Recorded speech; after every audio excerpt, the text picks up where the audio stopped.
But I'm going to show you what nobody else is telling you. This deal is a precision strike against British imperial control. Let's start with what the Australian Prime Minister said, because tucked away in his comments in the Oval Office is a key to understanding what's really happening. Australia has had a view for some time. It's similar to putting America first. Our plan's called A Future Made in Australia, which is about not just digging things up and exporting them, but how do we make sure that we have, across the supply chains, with our friends, being able to benefit, seize those opportunities. So we certainly see part of what this is about isn't just digging things up, it's also about processing, including joint ventures between Australia and the United States. Did you catch that phrase? Quote, not just digging things up and exporting them, but processing them. And joint industrial ventures between the United States and Australia in Australia.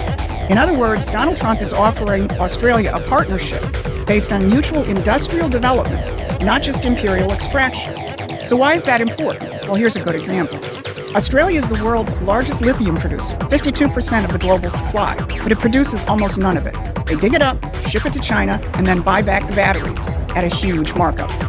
Now, China's been kind of late to this game, but this is what the British have been doing for centuries, using political or economic control to extract raw materials, stifle industrial development, and keep countries perpetually dependent on foreign manufacturing. I think that's why we fought the American Revolution. Australia has been in this paradigm, though, for more than 150 years, and for most of that time, it hasn't been the Chinese doing it. In fact, the British have been pretty brutal when it comes to keeping Australia in its place as a raw materials producer. Let me tell you what happened 50 years ago, the last time an Australian Prime Minister tried to exert economic sovereignty over Australian resources. Because what happened to Gough Whitlam in 1975 is key to understanding why this Trump deal is so threatening to London. Australia's natural resources were owned by British mining companies like Rio Tinto Zinc, BHP, and other Anglo-Dutch corporations, which were all intertwined with the British monarchy and the elites. Prime Minister Whitlam had a plan for, quote, resource nationalism, unquote, to give Australia control over its natural resources, to process them in Australia, and to use that wealth for the benefit of Australians. He was also looking to the Mideast to independently finance this, which didn't make the City of London very happy. So the empire struck back. In November 1975, the Crown-appointed Governor-General, Sir John Kerr, did the unprecedented. He dismissed the democratically elected prime minister and unilaterally installed the opposition leader as caretaker. Tens of thousands protested in the streets, but it didn't matter, because Sir John had used the reserved powers of the Crown to remove a prime minister who threatened.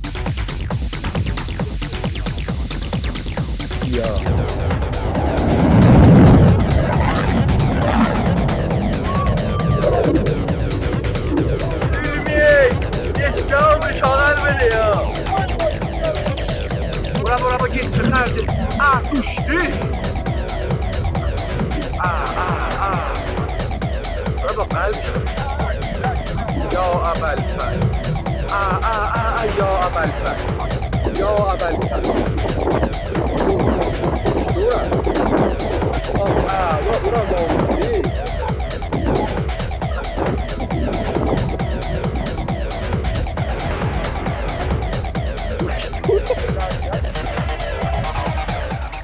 Hello there, how you all doing?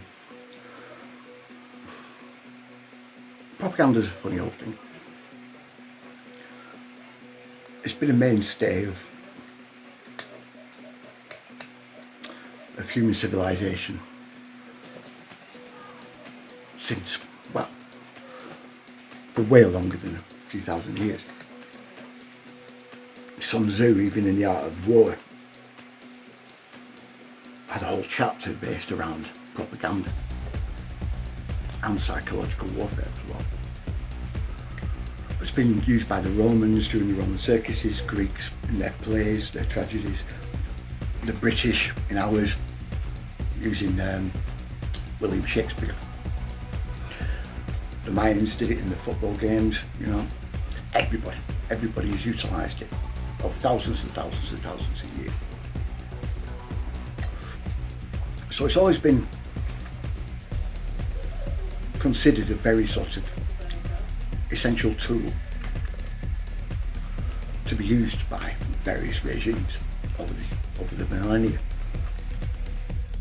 Now occupies more of Lebanon than Russia occupies of Ukraine, but of course that's a good invasion, so they're silent. Yeah, can someone just point to me when Ukraine launched tens of thousands of explosives into Russia before Russia invaded to do what the UN was supposed to do a long time ago? That'd be great. I'll wait. Also, Russia occupies about 20% of Ukraine, which this is the latest reports from just weeks ago. Just FYI, Ukraine is over 600,000 square kilometers. So 20% would be about 120,000 square kilometers, a little more technically. Lebanon is a little less than 10,500 square kilometers. So that means Russia actually occupies what would be the equivalent of about 11 and a half Lebanons. Not just the parts that Israel occupies, we're talking about the entire country of Lebanon times over 11. That's how much Russia occupies. So you're actually just lying. But even if you weren't, I'm gonna go in and say that the context, which of course anti-Israeli people hate context, I'm gonna go in and say that's a little. الإسرائيليون يعرفون بدقة ويعرفون أن الشعب الإسلامي إذا يأتي يوم وهو قادر على قصف إسرائيل وعلى ضربة على إسرائيل وعلى إذا كانوا قادرين على إزالة إسرائيل سيفعلون مع إسرائيل ما فعله حماس. كل الشعوب الإسلامية. كل الشعوب الإسلامية. اليوم إذا نرى أن بعض الدول المنطقة لا يعملون بواجبهم لعلهم يقولون وحتما يقولون نحن لسنا بقادرين على ذلك. وإسرائيل يعلم وأمريكا يعلم والقادة في الدول الكبرى يعلمون أن الدول الإسلامية إذا جاء يوم وهم قادرون على قصف إسرائيل سيقصفون. يعني الدول الخليجية والعربية كاملة والإسلامية. كل الشعوب الإسلامية نحن لا نخاف أصلا منهم لأنه نحن صامدون، نحن ندافع عن حق وندافع عن بلدنا ونقول للأمريكان أنتم تموتون ولا ترون. Now,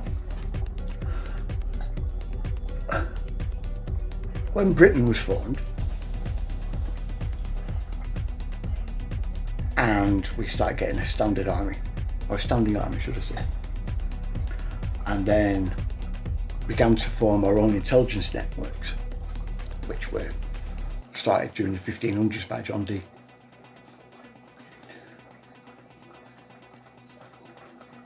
We also created what would become eventually the Information Research Department.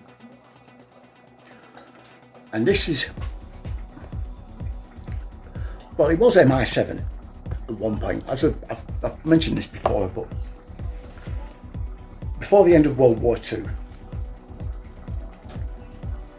there wasn't just MI5 and MI6 in our intelligence community. It went from MI1 to MI10, yeah? And this was essentially, they were just a room at one point, yeah? A very large room in the intelligence building, right? The military intelligence building. And each of those departments were just consigned to one room at one point. And one of them was for the naval intelligence, another one was for the army intelligence, another one was for homeland intelligence, which is MI5. We ended up creating an air wing because of the newly formed Air Force. There was MI6, which is a foreign intelligence, the propaganda wing, the psychological warfare wing. There were several different departments all consigned to one room, and that was where the MI numbers come from. Right? Not a lot of people know that. MI7 became the IRD, which is the Information Research Department, and this was just after World War II. They have a very specific job, and their job is to essentially create ways they are going to disseminate information, propaganda, not just to foreign nations, but to also home nation, well, domestic. But they will also take, say, a general sort of spat within a particular sort of enemy nation, or what we consider an enemy nation, or someone that's a bit sort of problematic. We send one faction one lot of information, and the other faction another lot of information, to basically get them more and more fired up until eventually they fight, and a civil war or some sort of uprising will occur. And we've done this for a very long time. These skills have been honed for centuries, and we've passed them on to our allies, one of which being the US, who took it to God knows just astronomical levels in the way they do it, but also to other allied nations around the world. In fact, the same techniques are used by a great many of the Islamic terror networks that we set up, as was discussed in the first chapter. These same techniques were also developed to create cults or cult-like sort of mentalities within people around certain figures, shall we say, celebrity figures, pop stars being one.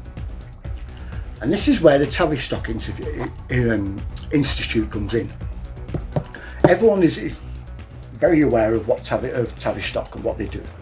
They create the Beatles and all sorts of other stuff, this trans ideology, blah, blah, blah, blah, blah. But they're not, I see so many people talking about them, right, but not actually knowing what the hell they do, or who the hell they are. A lot of the stuff that is attributed to Tavistock is actually done by the IRD, the Information Research Department. Both the Tavistock Institute, which is a research institute, that's what it is, yeah? Both of them work in tandem, right? Sometimes the IRD will ask Tavistock to test a particular sort of method of propagation, right? That they want to see how far it will spread and how well it will spread and what effects it has on the population. So they'll use the UK population as a test, an experiment. Yes, we are, right? Like it or not, this is the way things are. But at the same time, Tavistock will also turn around to the IRD and say, we've got this idea, we think it'll work, we've kind of tested it and you can use it in the field. So that is Tavistock's main job, right, is research. Research and testing, right? The IRD is implementation and dissemination, right? There is countless very famous alumni of the IRD, the Information Research Department, one of which is Aldous Huxley, another one is George Orwell, H.G. Wells is another, Arthur Koestler is another, Arthur C. Clarke is a very famous one. All of them have had some sort of some sort of tie to either intelligence, signals intelligence, or the army in some way before the 1950s or 60s. We've also taken on foreign sort of foreign like alumni, one of which is Isaac Asimov, to disseminate particular ideas in America, and they took those skills and then helped the Americans set up their version, which was the Counter-Information Unit, right, which is part of the CIA.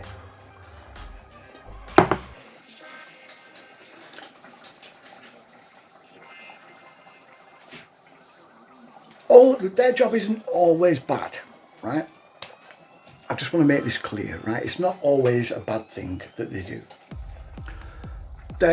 Essentially their main task is like I said, the dissemination of information in particular ways that are going to be easily digestible by the public, right?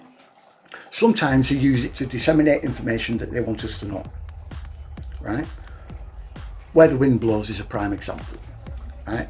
They use that cartoon film to project the idea of nuclear war and the dangers of it and what can happen on the UK population, and it works. Same with Threads, that's another one as well, which is a very disturbing film.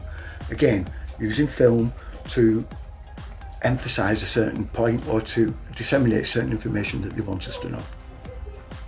And in that regard, they do a good thing because it seeps into people's psyche and it makes them understand particular situations that are going to be disturbing, in some cases very frightening in others. It makes them break it down easier and it lessens panic, right? That's one of the good things that they do, and that's something else that the Tavistock Institute helps with, yeah? Like I said, they both work in the same way. But it's when they get to offensive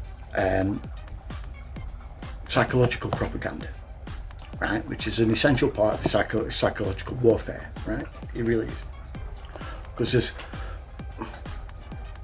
particular things that you want people to focus in on, right? You can, again, using truth a lot of the time to deceive, and they will use a truthful sort of incident or something and get you to focus on that to determine that a certain demographic, a certain person, a certain government is an enemy, yeah, or detrimental to your society and something that should be combated against or feared, or have your anger projected towards. The communist countries are a prime example where they did this, where they will get the anti-communists to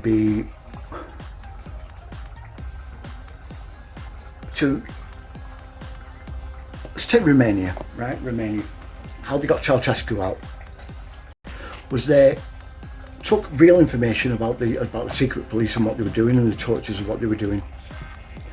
Stuff that we found out through our own spies that were over there and have been captured and tortured and everything else, and we took those stories and we amplified them to the anti-communists.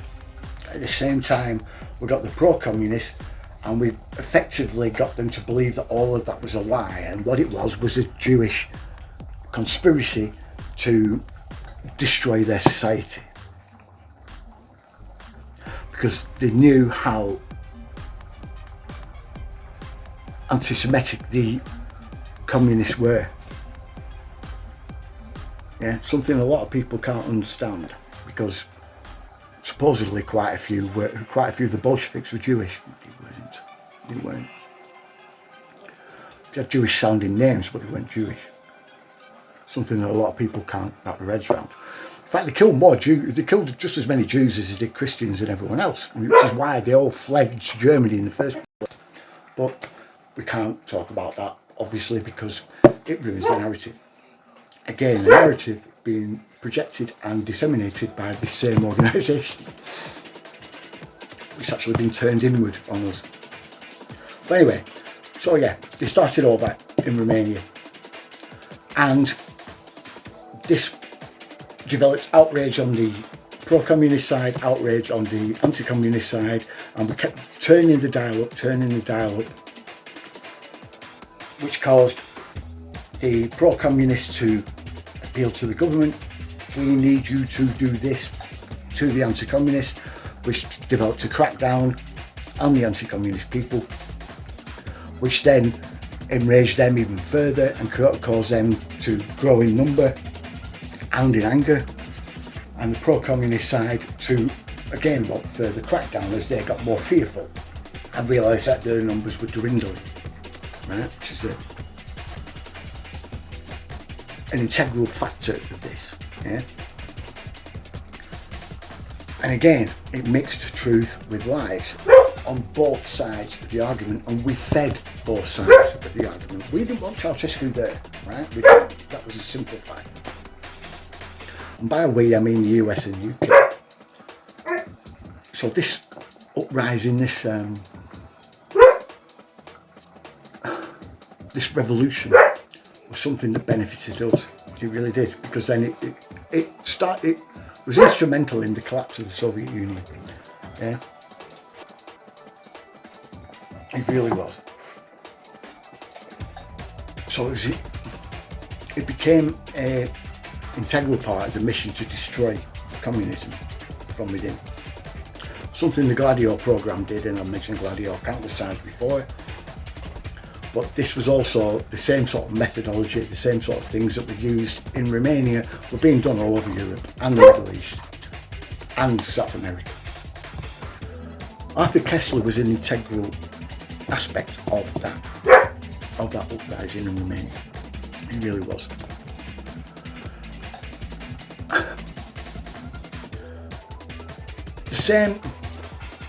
The same techniques I mentioned before, the diet method, yeah, division, isolation, echo chamber, tribalism, were all used. Yeah, this is how you can identify when a PSYOP is being used against you. Yeah, division, isolation, echo chamber, tribalism. It starts on those four stages. Yeah, and each of them bleed into the other. Right? They're not just all isolated cases. They all start with one and then bleed into each other, yeah, as they go along. Strong belief is another thing. There was something that Chase Hughes said in one of his videos a while ago, and I thought it was just spot on in what it said, and that's that when belief becomes mandatory, yeah, truth becomes a liability. And it's that belief that is focused upon and utilised by our intelligence agencies and psychological warfare units. Right? The UK developed behavioural psychology to do with crowds using Eric Fromm's ideas and Gustave Le Bon's sort of work in the late 1800s, early 1900s to steer crowds in a certain direction. Right. This is the main task of the Behavioural Insights Unit. Right. This is one of the tools that we used to create ISIS. Yeah, after it was realised that Osama bin Laden was useless. Yeah. Using that same model again. I mean. Again, something that came out of the Tavistock Institute, and again we use SPY-B, which is the military sort of PSYWAR wing. It's very, very heavily involved in the psychological side of things more than the actual propaganda side. All of them mixed together, and they all use belief as the focal and foundational point, yeah, for every PSYWAR. They will get you to believe something integrally and make it part of your inner core. How you build your identity, you'll build it around that belief, and they will use that against you. So when something is very emotive, yeah, gives you a binary, yeah, only gives you a binary choice. You can't be in the middle. You have to choose one side or the other, and each side is very emotive, yeah, and very angry towards the other side. You know that is a psychological operation that you're involved in. It's time to step back. time to think a bit. Look at your surroundings and look at what each side is saying and try and determine the truth from each side, because there will be truth on each side. There always is. That's undeniable. That's how they sucker you in and how they hook you. But it's everything else that surrounds it that creates the emotive issues, because again, they use fiction writers, as I've mentioned in my System for Dummies episodes countless times. They use fiction writers to emphasise and elevate the emotion around certain characters, yeah, that will be real people, certain characters and certain events, to create that highly emotive sort of air about them. Yeah, these can be people that are dead or alive, but very often the dead are better, right, and more useful than people who are alive, because then they can't disagree, yeah? They can't argue against what you're saying and how you're using them, so you can utilise them any way you want, which is what they're doing with Charlie Kirk now. You not notice that? You haven't noticed that? You're not really paying attention. Yeah? That's what they're doing with Charlie Kirk. The same sort of emotive issue, utilising him as either a martyr or as a focal point to legitimise a particular agenda, in this case against Israel, which are, as I've always said, the scapegoats in this entire narrative that we are being fed. You can't criticise Israel, they say, whilst getting millions of views criticising Israel. You can't criticise Jews rule the world, they say, whilst the Rothschild Bank is getting raided and people talking about them getting millions of views. Everyone is being played on a massive scale.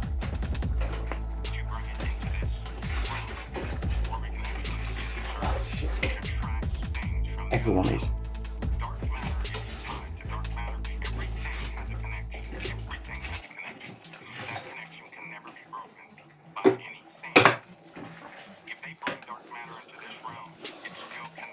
We're getting played because they want a certain outcome. They want a certain belief.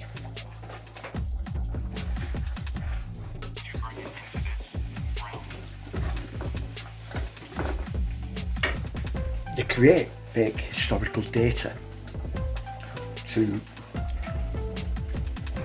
reiterate the points that they've made. A lot of this historical data can be very compelling, such as the Albert Pike Mazzini letter. Talks about the 3 world wars. Well, when you actually look into it, you realise that that letter turned up in the 70s, yet it was said to have been displayed in the National History Museum in the UK for several years during the early 1900s, so it's not record of it whatsoever. The wording used wasn't used in the 1870s when it was supposedly written. Again, very strange terminology that never existed. Again, very strange. Certain slang that was ubiquitous in the 70s and has developed over time from the early 1900s, again, was being used that shouldn't have been there. Very suspicious. Protocols of the Elders of Zion, that's another one. Right, that is also fake. It's created by Theodor Sabotendorf, who was the founder of the Thule Society in Germany, and he wrote the protocols in the late 1800s, early 1900s. Passed them on to Himmler, got him convinced that they were real and this is what they were trying to do. He passed them on to Goebbels, who used them in all of their propaganda.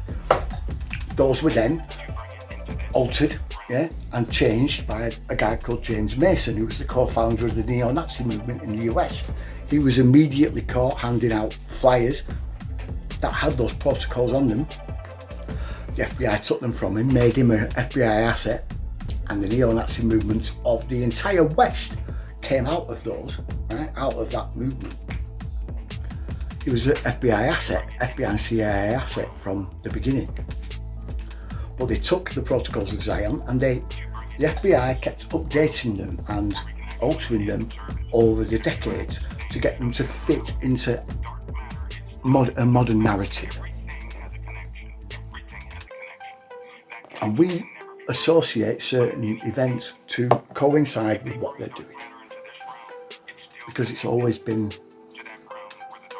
a psychological trap. A lot of these side traps were developed by us in the UK, by Tavistock, IRD. Most of the cults, yeah, Scientology is one, right? Hubbard was another alumni of the IRD, foreign alumni, and he was trained by Aleister Crowley, who was also part of the IRD, yeah? One of the longest serving, but not the longest serving these days. That award, the longest serving IRD operative award, goes to one person who has been around for decades, almost as long as I have. Right? I've been doing this 3.5 decades. He's been doing it just over 30 years. He's a very famous former footballer, sports commentator, Green Party politician. And he will be the subject of the next video.